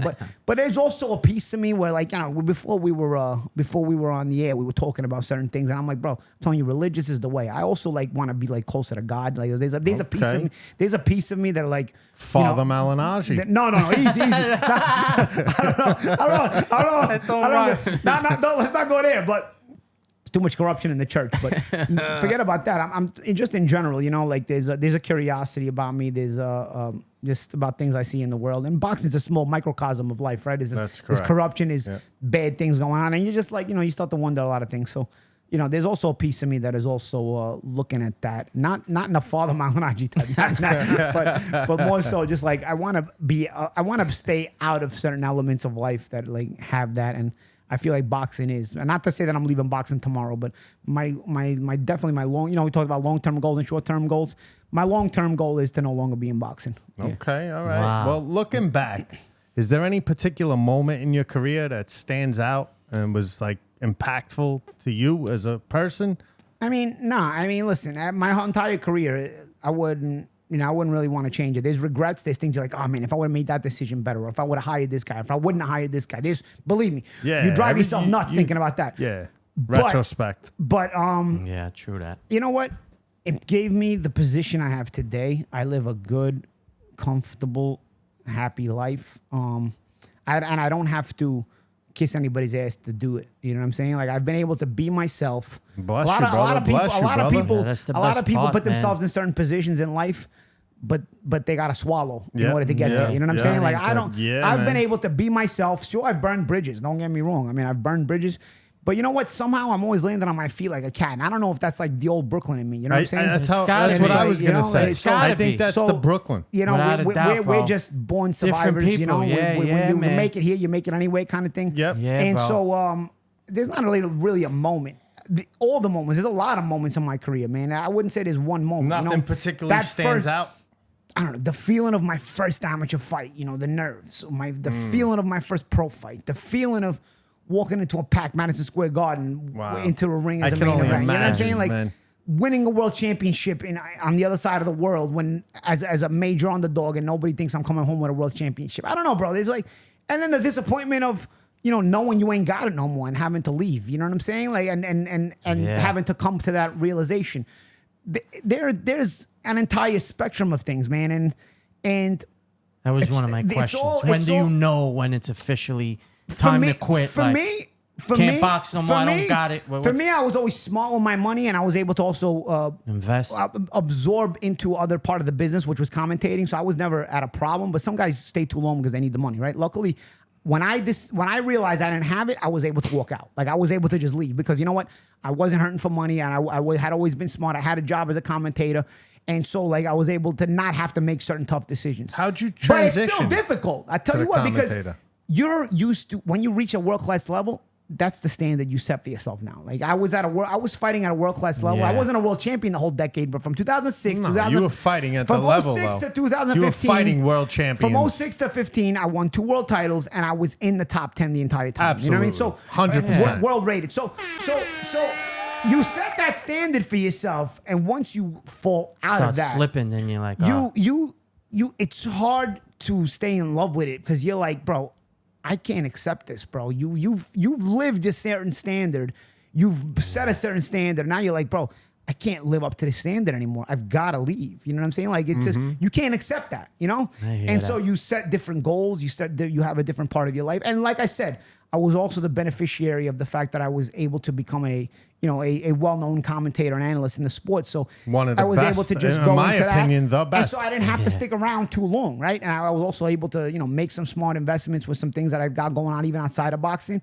And that's why when I did get into the fight with Showtime, like I said, sometimes guys are able to have success, but they got to swallow to do it. When I got into the fight with Showtime, I was able to give them a middle finger and say, you know what? That's right. It's not going to be your way. It's going to be my way. And if that means I got to go, then I'll go. Left, right? Because I can afford to go. Because I got my life in order. Right. And if you didn't, you would have had to. I would have had to swallow like everybody else, right? So fucked up. So I'm happy to have been able to do it that way. But again, like I said before, there's also a piece of me that hungers for something better. You know what I'm saying? And not outside of boxing. Yeah, not just financial. What I mean by better, everybody relates financial to better. No. And it's not just financial. Life is about more than money. And when you got money, you understand money is that and a realize tool. that. Yes. That's all. But and you need it because you're gonna starve without it. Don't get me wrong. But when it's all about money, you lose the experience, And so I've learned to live life while being successful, to also experience life, and I'm grateful for that. And that's what I'll continue to do. Wow. So I guess You don't get that burning in the basement anymore. Nah. You know what I'm saying? Nah, that's it. Like- you know, it's funny. like- Like I used to sometimes work in those big Showtime fights. Sometimes I'd see the main event walking out, and I'd get the decibel level would rise in the arena, and I'm like, man, I did this. I'd think about like, man, I've done that walk in a main event in a packed MGM Grand or in a packed Madison Square Garden or in a packed soccer stadium in Europe, whatever. Like, I've main evented in all different contents, different arenas, you know. So I'll be commentating in all these places now, you know. Like I commentate in London in the O2 Arena, or I'll commentate in Madison Square Garden, or I'll commentate in Barclays, or I'll commentate, and I commentated at Wembley Stadium in England, you know. And I never fought in Wembley, but again, I mean, I That's fought. like I fought 80,000, I right? fought 100,000. But I fought in Manchester City Stadium when the co-main event when I was going to fight Ricky Hatton in November. In May earlier that year, they put us in a main event and co-main event in 2 separate title defenses. Okay. So I fought in front of 60,000 people there. You know, so I've Unbelievable. done that walk, and then I'm like, and I'll be commentating in those big fights sometimes, and I'll feel the decibel level rise, and I'll be like, man. That's when you miss it for just a little bit. Just for a second. Because then you know what you remind yourself of? At least that's what I do to make Getting myself punched in the face? No, even that. No, I'm joking. I'm joking. Like I said before, that's not the worst thing in the world when it's I know. But you know what it is? What is the worst thing in the world at a certain point? Making weight, dude. Making weight is the worst. Can't forget that. Making weight is the worst. Right. And then I start to think about, yeah, this guy's feeling it right now. The adrenaline going through this guy's body right now as he's making this walk is unbelievable. But you know what? Sick. He's had to be miserable the last 10 weeks making this weight. You know what? He could do it. I'll do it. I'll sit right here and commentate. And I don't miss it anymore. Not even if the right amount of scottles is presented to you for an exhibition What fight. about an exhibition? Like an exhibition. Bro, they do offer those to me. They offered me Like 6 months ago. Bullshit KSI YouTuber. Nah, they offered me or 6 something. months ago a pay-per-view fight. I still got the DM. I'll show it to you when we go off of the air. Jorge Masvidal DM me, right? Jorge Masvidal is the Not UFC familiar. guy. He's the UFC guy. He's the UFC guy. Okay, all right. And he was starting a big promotion. And Masvidal messaged me and wanted me to fight in a boxing match. He was going to do a boxing match against Anthony Showtime Pettis. I'm friends with Pettis, you know, I'm cool. But still, you know, it was very good money. It was a very good deal. It was a pay-per-view headliner. You turned it down. Turn it down, bro. Like once I'm out, bro. And you can't That's buy it. that. You That's can't. it. I won't All be right. bought. And it's not about. And he was very respectful. He was very cool. And I respectfully turned it down. But I was still honored that he would hit me Even up and he would ask consider you. me even Yeah. post-retirement, because there's a big opportunity for a lot of fighters post-retirement to fight in Sure, these little sure. retirement fights. They do make Yeah. good money. Yeah. But I don't want to be that. I don't want to do that. I don't want to be that. You could still get hurt. You could still damage yourself. You know. Big up to you for standing your ground and being principled and doing yeah, what you want. But you know, so what they do? They got Roy Jones instead, because you know these Roy Jones fought Pettis in the boxing match instead. So, but again, that's how you know there was a lot of money there, because again, to afford Roy, there's also, you know, a lot of money. You know what I'm saying? Roy was a Hall of Fame level fighter. And there's not really any weights because Roy weighs more than me. But again, these exhibition fights is all different weights, right? It's Yeah, a joke. absolutely. These exhibitions. but nonetheless, people like them. People gravitate to them. They like the Yeah, big of names. course. It's They- entertaining. I had It's to be entertaining. for McGregor. You know, the Yeah, that would've been- MMA I community. mean, Ali had exhibitions. with Inoki, the and- wrestler. and Yeah, but the MMA even community before that. knows who I am. They don't like me, but they still they still gravitate to anything I do or say. And if I was fighting Pettis, who again is my buddy, but.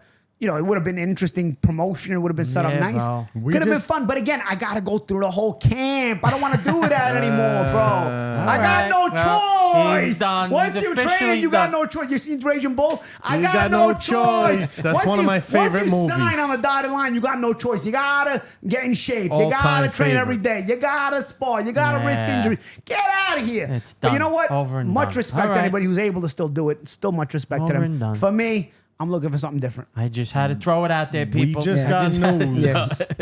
that the heavyweight championship may be unified. Usyk Fury. Yeah, that'll be a big one. That'll be a big one. That is a big one. That'll be a big one. But you know what? They're doing Ngannou and Tyson. Yeah, Fury what happens first. if Fury gets hurt in the Fury- Ngannou fight? I mean, What I think Fury happens- could get hurt in maybe training. I don't know if he I'm can just get hurt saying, in Ngannou any fight. which way, I mean, anything. Yeah, I mean, you can Then pull a that muscle. then you the can pull a muscle Usyk fight thrown, is but off. Yeah, of course. You know? And when you're older, you are more prone to injuries. I also heard there's Absolutely. a possibility of Teofimo Lopez, Javante Davis on the verge of being signed for the junior Yeah. welterweight. But WBO. they're in two different. No. They're in two different Weight class? stables. It's very Junior different. welterweight. But they're two different stables, though. They're in two different stables. Javante with PBC and Teofimo with Top Rank. It's the politic They won't bullshit, make that. right? Yeah, they won't make All that. right, all But right, Showtime. all right. But Showtime going out of boxing, Javante's gonna have to find a new home for his television fight. So that could be interesting. We'll see. Okay.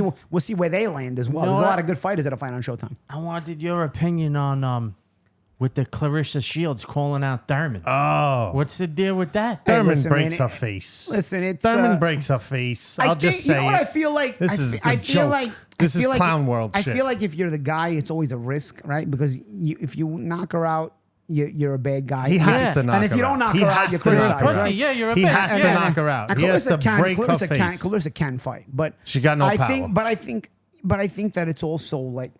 You're a guy. If you're a guy, you can't address it. You can't, because it's a no-win situation. you Yeah, know? but we're living I in- think, time out. I think I think, bro, in the weird times we live in, that might become the highest selling This This is event. what ever. I'm Maybe. saying. That's We're what living in this It's that clown weird. world that It's men that- and it's women that are weird. equal. Yeah, it's that weird. It's that And weird. It's that weird. If he doesn't go in But- there full but, force, But Clarissa, for me, is probably the best female fighter in the world. Absolutely. But yeah, I mean, it's still guy versus girl. Yeah, yeah, I mean, Yeah, it's a joke. Clown world. All right. I mean, There you would you have have to set it up in a way where people would be adept to watch. Maybe Thurman would have to wear 16-ounce gloves and she could wear 10-ounce gloves. Nah, we're You would equal, right? I They know. fought Trust first. me, I get that part. But then Yeah. you don't have a real fight. You know what I'm Yeah. saying? I'm Yeah. trying to balance it out I over hear here. that. You know? I hear that. Maybe she gets to wear a headgear too. I don't know. You know? got Yeah. anything left? No, brother. All right, that's so it, we're my coming man. to the end of the show. The way we like to do it is I give you a couple names, couple topics. It's just your first thought, not a whole long answer. Okay, all right. Nothing. And then at the end of that, the mic is yours, the camera's yours. You say right. what you want. Okay. So we're going to start off with the poster behind you. You got Mike Tyson. Mike Tyson, Brooklyn. I think of the word. The first word that comes to mind, Brooklyn. There you go. Andrew and Tristan Tate. Oh, controversial. Okay. Donald Trump. You know, like I've had my ups and downs with Trump, man. You know, like I was a big fan of Trump, and now like it's like I don't know. I feel like he's a little bit controlled himself. You know, not to go too deep into politics, but if he was real opposition, he'd actually end up in jail, not have a fake arrest and always Yep, out, and then yep. all his followers instead get arrested instead. You know, where I Correct. think that's the whole point of. I'll agree with that. I think that's the I whole like point that. of True control. that. I think the whole point of controlled opposition is to get the play the followers, game. the followers of the opposition to expose themselves so they can be arrested or they can be picked off or they can wind up on CIA watch lists. Okay. But I don't think the controlled opposition is actually real opposition, so he never actually gets in trouble. He just gets raided for fake. And if I say too much, I might wind up dead. I So like you know that. what? I Let's like just that end it right answer. there. Let's stop it there. Jordan at that. Peterson. I think he's fake. Pablo Escobar. If I say hero, we're gonna have a problem with like Nah, the hero. virtual signalers. I like that answer. But He's a hero. I feel like I don't want to call a guy who killed people a hero. Like, Yeah. I think that's a little bit too much. But Like I think Barack I'm gonna say misunderstood. No, well, Barack Obama is a criminal. I'm gonna say misunderstood. I'm gonna say Pablo All right. Escobar was misunderstood. All right. Acceptable. Yeah. Your favorite boxing gloves? Let's see. I wore Everlast my whole career, but they had different types of gloves. At this point, I don't know, bro. Grant makes a good glove. Reyes makes a good glove. I don't really have a Okay, favorite all glove. right. I don't have a favorite glove boxing All glove, right. to be honest. Your favorite beach? A man who travels, a well-traveled individual here. I'm gonna say close to home. San Lorenzo in Sicily is my favorite beach. There you go. So All if you go to San Lorenzo in Sicily, I think you might agree. That's been probably the best beach I've gone to. What's your San Lorenzo. hobby? My hobby, I'm a low-key history nerd. As you Okay. might have seen off camera. Off camera. You I'm told me I'm a that. low-key Yeah, history yeah. nerd. Like, and Very that's, listen, for anybody who don't know this man, super intelligent. Super but intelligent. no. But I'm saying I was always interested in history and these kind of things. But when you're younger, you're chasing You let it girls, go. you're going Yep, clubs, yep. you're doing. Hell yeah, You have like compartments that are more important. Yeah, and then yeah, when you you're gotta older, focus those on things that. become less important. And then you have this time on your hands, and you're like, man, I want to really I want to learn about this, and I want to learn about this because it always interested me. Well, you know what? I'm a low-key history nerd. Last but not least, probably the most important question of the day. What? Is it sauce or gravy? Sauce. Sauce. That's all we got for you. Thank you for being here. The camera's all yours. The mic is yours. Let everybody know where they can find you. What's going on for Paulie? Everybody follow Pro Box TV. If you're a boxing fan, we got the best up and coming boxing channel. We will become the boxing channel. Get your news, get your videos. We got talk shows. We got a sports desk every day. And we've got live fights a couple times a month. We're basically the same level of the old Friday night fights. If you missed the old Friday night fights, then you need to tune in on Wednesday night fights every 2 Wednesdays on Pro Box TV. Get the Pro Box app. Go to proboxtv.com or check us out on YouTube as well. All of it. It's only $1.99 with no commercials, $1.99 a month, or it's free with commercials. And then check me out on Paulie TV on YouTube. That's my boxing channel. That's basically what I do. That's it. You know what I'm saying? Yeah, baby. Thank you, my man. Everything else is private. Thank you for being here. I appreciate you guys. Remember, everybody, like the video, subscribe to the channel. Like, comment, subscribe. And Shout out to Bensonhurst. It's not the old Bensonhurst, but like they said on 25th Hour, they didn't say the Benny and Steve Show, but we got to shout out the Benny and Steve Show too. The Benny and Steve Show reps Bensonhurst, and like they said on 25th Hour, Bensonhurst. Yeah. Bensonhurst. And we out. Yeah. Peace.